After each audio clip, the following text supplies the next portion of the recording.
The usual conversation. How's dad, grandma, dog? I'm given the complete rundown of every tiny detail my immediate and extended family have experienced over the past 2 weeks. And I give the same in return. What am I reading? Have I been watching the most recent season of Strictly? How was my weekend? With all other questions, my responses are ready, formulaic in their easiness, but that last one makes me pause. It's tiny and she misses it, miles away in both geography and focus, but at my end of the line, I allow myself a smile for the briefest of moments and then it's gone. Along with the memories of those moments, the memories of you, and of your skin and your smell. It blows through with the same ease with which we blew through each other. In the morning after, I stood and I stared at myself in the mirror. I traced the path that you moved, remembered the way your lips felt pressed against mine, and how your breath played on the corners of my pulses. I catch memories of you and the bruises you left on an arm, a thigh, a hip, those semi-permanencies of pleasure. I place my hands where yours once were, on a wrist, a buttock, between my legs. You had your tricks, personal and practiced, like the calling card of a killer, and I reached near orgasm once more just remembering them. I could try and find commonality with all the other women you bring home in the way that we remember the curl of a fingertip deep inside us. Like the twisting of a key in a lock, releasing a wave of something gorgeous and lasting and held as tightly as a secret between my lips. And I wonder if you ever do the same.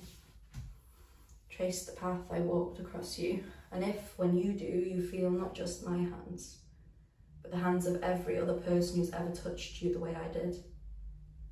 The same way I feel those men's fingertips against me.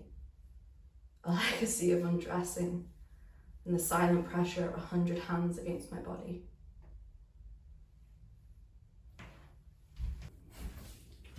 And with 100 hands comes 1,000 eyes, watching my movements like disgruntled voyeurs. Their judgment comes with a strain your body never has. An unspoken but ever-present disgust at how carelessly I throw myself into your bed. Never stopping to ask me why, or ask themselves, why not? Only throwing me aside with a callousness that is completely unique. Amusing, isn't it? That in assuming our exchange is exploitive or degrading, they've taken that role for themselves. I mean, I could shout from the rooftops at the top of my lungs how ridiculously and unequivocally right you feel to me, and they would find themselves coincidentally deaf on the streets below. Because of course, women should be able to make life of their choosing, abandon the roles society throws at us at every turn, and race into battle under the banner of misogyny and sexual freedom, and you can't tell me what to put in my vagina, but within reason, right? Respectably, right? With dignity, right? And do you hear it? How the whore is silently implied. I met a woman once in a bar in Glasgow, proper raging feminist type. And I remember she asked me, and what would you rather do? Dance in the shackles they made for you, or forge your own? Dramatic, but I appreciated the sentiment and the metaphor in her poetic honesty. Because honestly, what kind of choice is that? When I'm only dancing in one of the options. Oh, but let's not get too deep with it, right? Just 6 inches. But you forget that 6 inches deep for you is 6 feet under for me. I've signed my own execution notice with a kiss and a spray of Valentino perfume. I dress for the hangman in lingerie and silk stockings. I throw away my dignity as he pulls the lever and you push in. Le petit mort, little death, served 100 times over for any woman like me who wishes that she could play like you. The frustration comes from the finality of it all. No response is palatable to the wider world, no matter how palatable it is to me. If, in the wake of our little murder, I am cold and aloof, then I am the femme fatale, the dangerous woman. I'm Jennifer Check at the end of a gun. Every man's dream and every man's nightmare, and below it all a maelstrom of abandonment and self-loathing and oh so many issues with my father. But then, by contrast, if I, by some idiocy, decide to show a glimmer of emotion or affection, or God forbid, friendly interest in the man I literally let come inside me not 4 hours earlier, then I'm obsessive, or hysterical, or insane. And said man should not be surprised if he finds me 2 hours from now planning our future wedding and our future children and plotting to murder every other woman who's ever dared lay eyes on him. If this is a game, then let's make it snakes and ladders, and let all involved be aware that I am on a permanent reptilian decline from the moment I start playing. While you climb to ever more unachievable heights of masculine praise, I fall back with the first roll of the dice.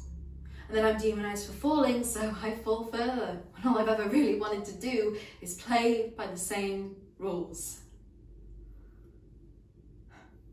It makes no difference the kindness with which you touch me, or the tenderness in how you hold me as we sleep.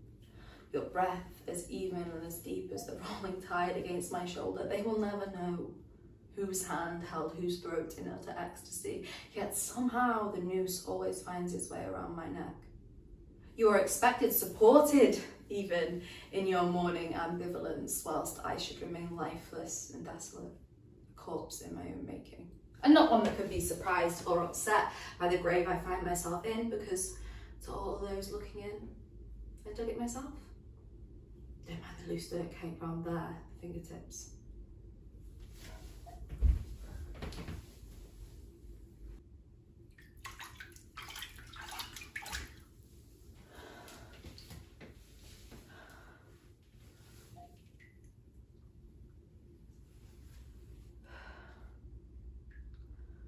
I lie to my mum because I am tired of the justification, of the assurances, of being patronised and infantilised, and of being told that I am not capable of understanding my own mind. Oh, how could I be so mistaken when they can read me like a book? I'm not even sure that we speak the same language.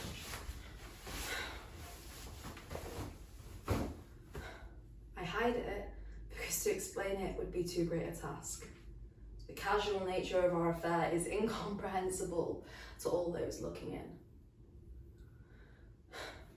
And she will never understand, as so many won't, that I am most at home when I lie completely alone.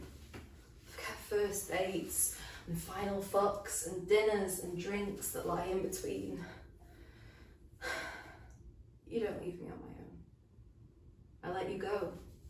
And I will, for as long as you choose to stay, because I am completely content alone in my bed. Because my closest companion has always been the empty space right next to me.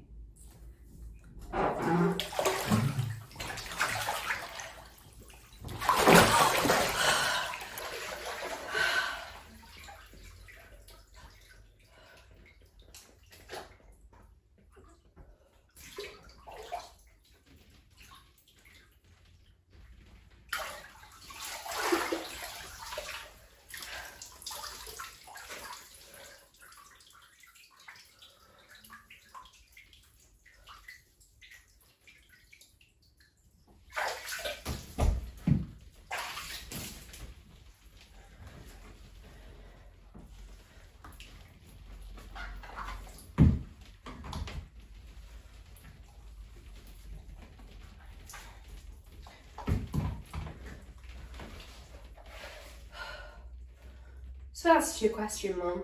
How we come is completely fine. Nothing to report, as always.